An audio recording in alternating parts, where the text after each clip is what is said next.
যারা আহত যারা শহীদ হয়েছে তাদের পরিবারের সকল দায়িত্ব রাষ্ট্রকে নিতে হবে এবং রাষ্ট্রকে এই ব্যর্থতার দায় স্বীকার করতে হবে। আসলে আমরা লাশের সঠিক হিসাবটা চাচ্ছি, আর এই ব্যাপারগুলো দেখে আসলে আমরা ঘরে বসে থাকতে পারি না।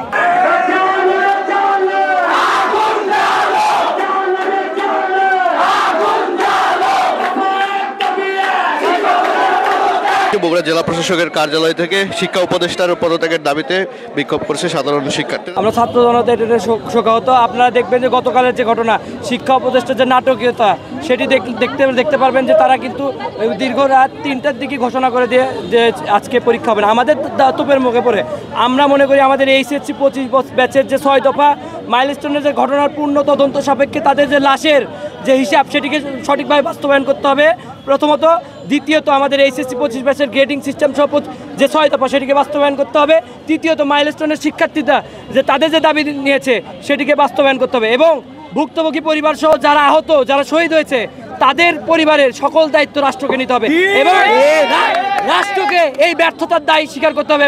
বাংলাদেশ বিমান বাহিনীকে একটা পূর্ণ তদন্ত কমিশন গঠন করার মাধ্যমে এই ঘটনাটা কেন ঘটলো এটিকে প্রকাশ্যে জনগণের সামনে নিয়ে আসতে হবে। এটা একটা রাষ্ট্রীয় ব্যর্থতা, বিমান বাহিনীর ব্যর্থতা। সেই দায়ভারটা তারা চাপাচ্ছে পাইলটের উপর।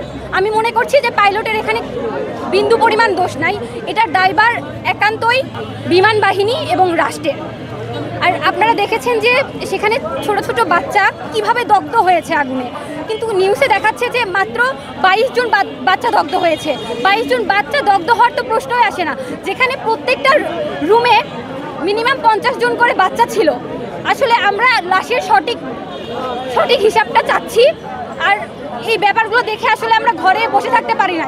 আগামীকালকে আমাদের পরীক্ষা, তারপরে আমরা এখানে এসেছি। রাত 3টায় কিভাবে তিনি জানায় যে পরীক্ষাটা হবে না? ইভেন তিনি কোনো ব্রিফও দেয় নাই।